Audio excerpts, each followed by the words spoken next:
नमस्कार मित्रांनो, स्वागत आहे आपलं सर्वांचं अगदी मनापासून परत एकदा आपल्याच नवीन व्हिडिओमध्ये आणि आपल्या यूट्यूब चॅनलमध्ये. आजचा व्हिडिओ खूप महत्त्वाचा आहे आणि प्रत्येकाच्या उपयोगाचा आहे, कारण आजचा हा व्हिडिओ पितृपक्षाशी संबंधित आहे. जसं की आपल्या सर्वांना माहिती आहे की आपल्या पितरांचे आशीर्वाद आपल्यासाठी खूप गरजेचे आणि महत्त्वाचे असतात. त्यांचे आशीर्वाद आपल्या पाठीशी असतील तर आपण आयुष्यभर सुखी आणि समाधानी राहू शकतो. त्यांच्या आशीर्वादाशिवाय आपण काहीही करू शकत नाही. आपण आपल्या आयुष्यामध्ये फुलू फळू शकत नाही. म्हणूनच आपण आपल्या पितरांना नेहमी प्रसन्न ठेवायला हवं, ज्यामुळे ते आपल्यावर आपले आशीर्वाद कायम ठेवतील आणि आपल्या घरात सुख आणि संपत्ती टिकवून ठेवतील.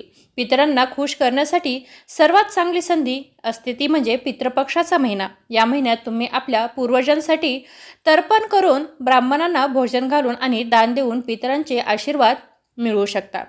ते आपल्याला कधीही दुःखी पाहू शकत नाहीत आणि ते नेहमी इच्छितात की आपण कुठल्याही त्रासाला सामोरं जाऊ नये. ते नेहमीच हीच इच्छितात की आपल्यासोबत सगळं काही मंगल हो आणि म्हणूनच त्यासाठी थोडं काही केलं तरी ते तृप्त होतातच, आपल्याला आशीर्वाद देतातच. ही गोष्ट आपण सर्वजण जाणतो की पितृपक्षाच्या महिन्यात आपल्याला गाय, कुत्रा आणि कावळा यांना अन्न द्यायला हवे. म्हणूनच आज आम्ही तुमच्यासमोर एक अशी कथा घेऊन आलो आहे, ज्यात एक कावळा पितृपक्षाची कथा आणि त्याचं महत्त्व सांगतोय. तर चला मित्रांनो, सुरू करूया पितृपक्षाची कथा. ही कथा तुम्हाला पितृपक्षाच्या महिन्यात नित्य ऐकायला हवी. या कथेचं फक्त श्रवण केल्यानं सुद्धा तुमचे सर्व कष्ट दूर होतील.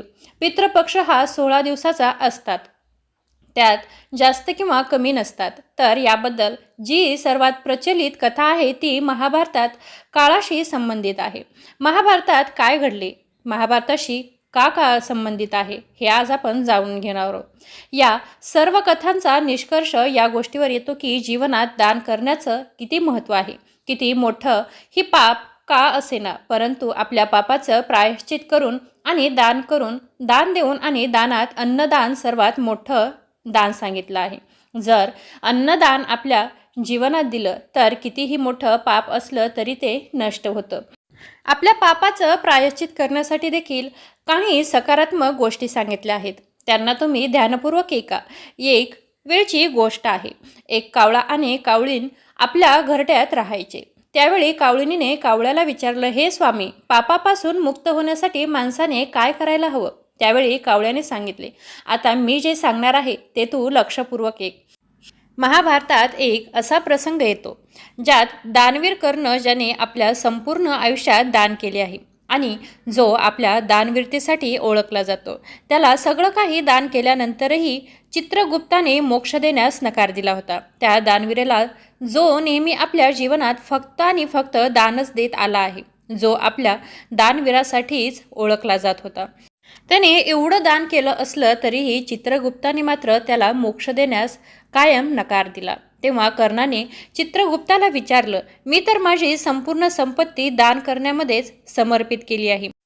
इतकंच नाही तर मी माझं शरीर सुरक्षित ठेवण्याचं कवचसुद्धा मी माझ्याकडे ठेवलं नाही. माझं कवच आणि कुंडलसुद्धा मी दान दिलं होतं.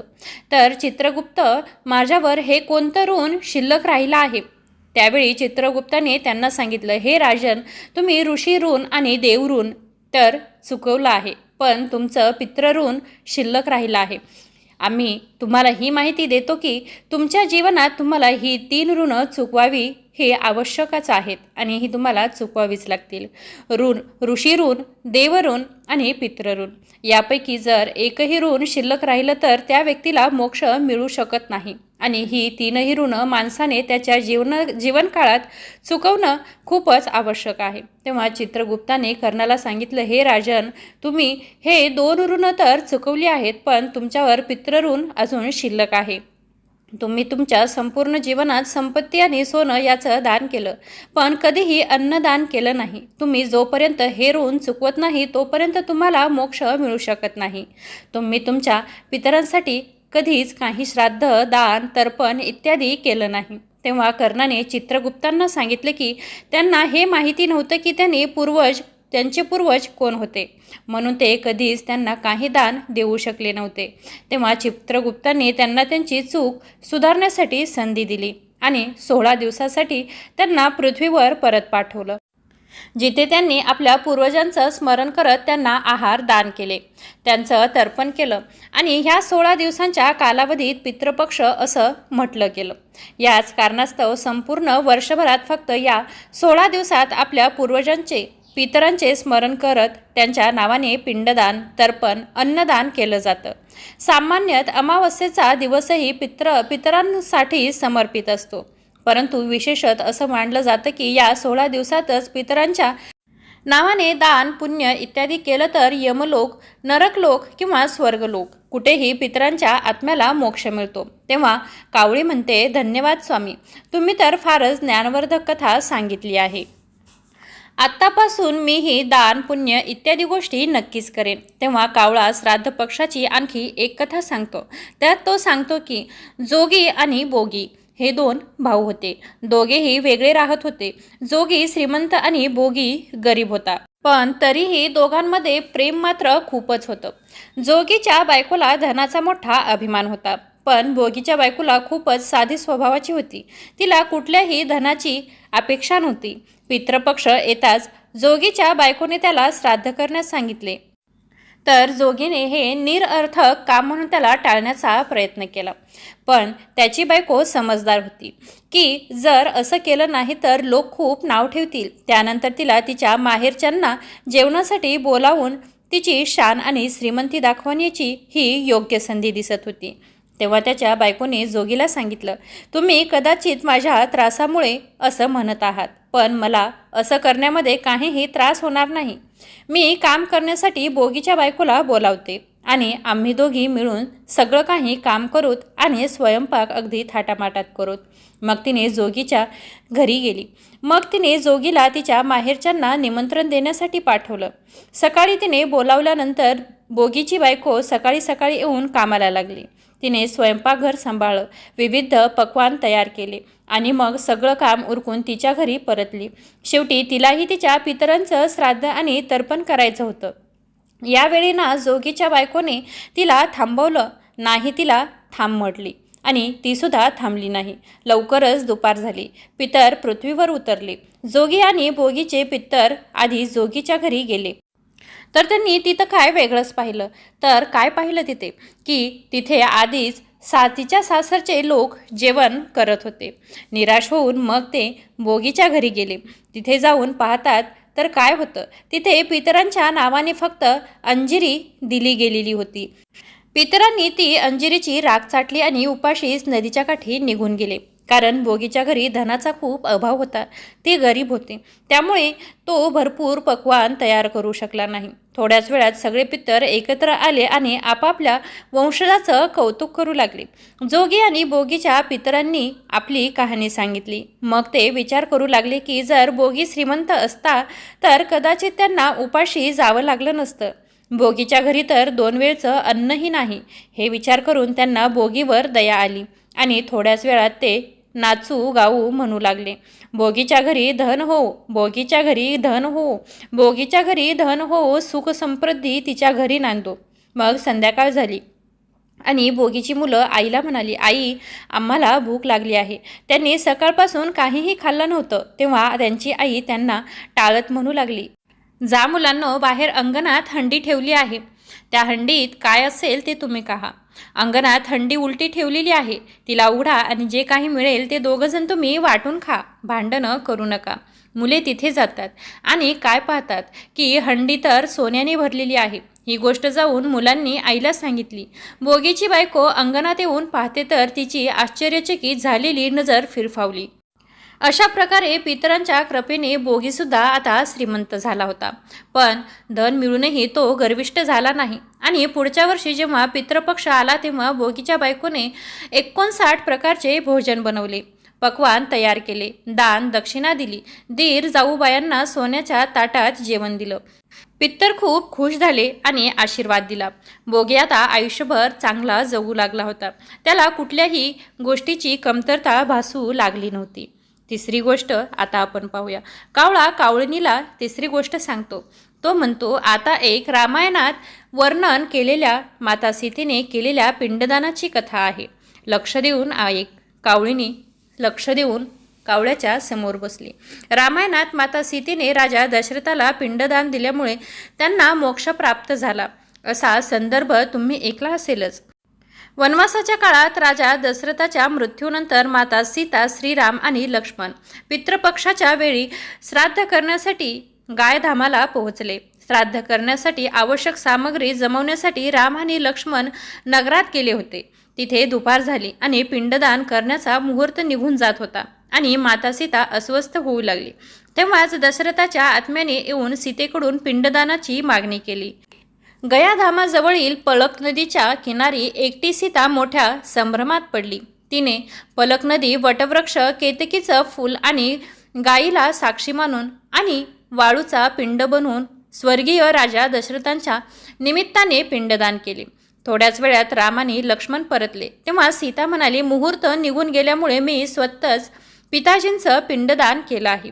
सामग्री नसताना पिंडदान कसं होऊ शकेल असं विचारून रामांनी सीतेकडे पुरावा मागितला. तेव्हा सीता म्हणाली, स्वामी, मी पूर्ण सत्य सांगत आहे. मी पिंडदान केलं आहे.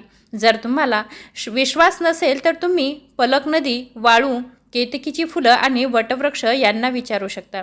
त्यांच्यासमोर मी पिंडदानाची ग्वाहा घेतली आहे, अग्नी समर्पित केली आहे.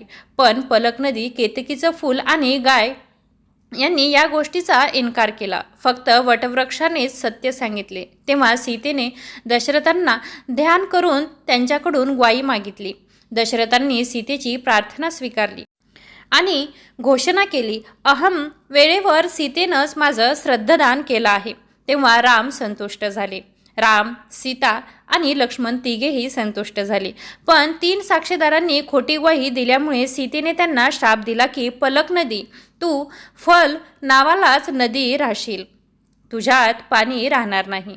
त्यामुळे आजही गायधामात पलक नदी कोरडीच असते असं सांगितलं जातं.